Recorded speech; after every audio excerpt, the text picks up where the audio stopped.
al servicio de la salud.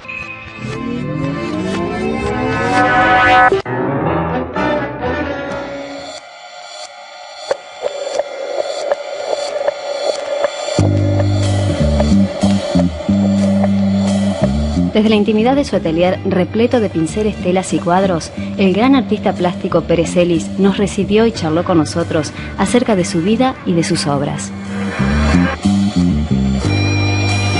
Maestro, cuénteme cómo surge esto de pintar para usted. Bueno, es una pregunta interesante porque en realidad nunca me puse a pensar exactamente cómo comenzó, porque pienso que fue algo natural.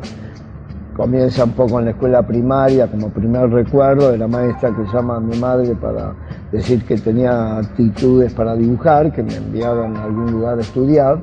La única posibilidad económica que tenía mi familia era inscribirme en un curso por correspondencia, que había en esa época mucho, de dibujo de historietas, así que comienzo así, hasta que un día leo un libro, tendría 12 años, llegó a mis manos un pequeño libro de José Ingenieros, El hombre mediocre. Cuando termino de leer ese libro, me fui a mi casa, agarré todos los dibujos que tenía, los archivos de historietas y demás, le prendí fuego. Y me fui a un lugar, a una librería, a comprar una pequeña tela, una tarjeta postal, unos óleos y unos pinceles. Ahí seguramente pensé que podía ser pintor. Maestro, cuando usted está frente a la tela, ¿qué es lo que visceralmente le nace cuando empieza a pintar? Bueno, yo siempre digo que cuando uno está frente a una tela en blanco, siempre tiene el sentido un poco de desamparo y de desolación, de no saber qué va a ocurrir. Sobre todo cuando uno trata de no trabajar permanentemente con el pasado, o sea, no repetir lo que uno hizo. En mi caso, yo trato que siempre cuando comienzo un cuadro se inicie una cosa nueva, un hecho distinto, aunque esté trabajando con algún elemento que vengo arrastrando de antes.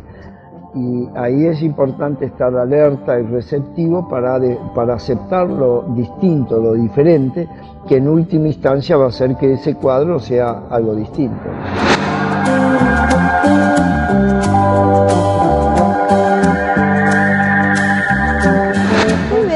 Evolución coherente entre su vida personal y la evolución en sus obras?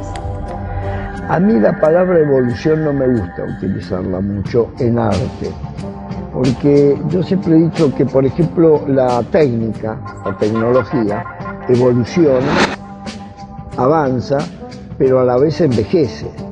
Esta pequeña cámara que me está filmando no tiene nada que ver con las antiguas que traían enormes, muy grandes. Lo mismo pasa con los grabadores que antes traían, había que enchufarlo, eran cinta, ahora vienen con cosas muy pequeñitas. Quiere decir que la tecnología evoluciona y avanza, pero esos nuevos elementos ya dejaron de lado a nosotros, no sirven más. En cambio, en el arte nadie puede decir que Picasso o Van Gogh dejaron de lado a Leonardo, a Botticelli, a Caravaggio, ni siquiera a la escultura de Altamira. Quiere decir que en el arte, más que evolución, hay una permanencia, que yo suelo decir también que es lo único que hace permanente al ser humano, porque el arte no envejece. Uno sigue escuchando a Bach, o viendo o leyendo a Shakespeare. Es decir, el arte está permanente, ¿no?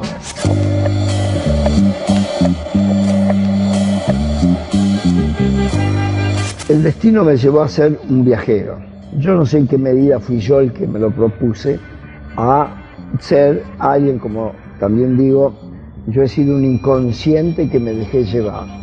Y esa inconsciencia me llevó a hacer un recorrido, empezando por Bolivia, cruzando el lago Titicaca, siguiendo por tierra al Perú, luego el Cusco, Machu Picchu, vendría después Venezuela, México, toda América, hasta hacer mi experiencia europea, viviendo incluso en París, y después tomándome el desafío de Nueva York. Y yo creo que cada uno de esos lugares fueron testimoniando la obra y el lugar.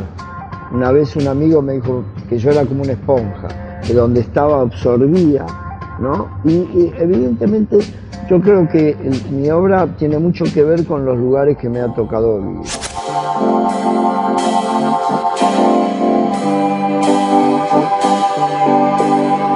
¿Y es feliz?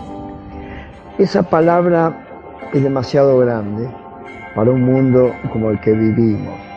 Yo creo que seríamos un poco inconscientes si utilizamos la palabra feliz y no darnos cuenta de todos los problemas que ocurren de todo tipo, ¿no? Y sabiendo que hay tanta gente que la pasa tan mal. Yo creo, a mí me asusta esa palabra.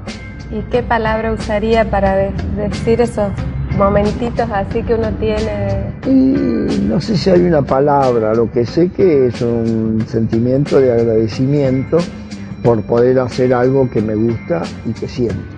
Eso solo ya cubre todo.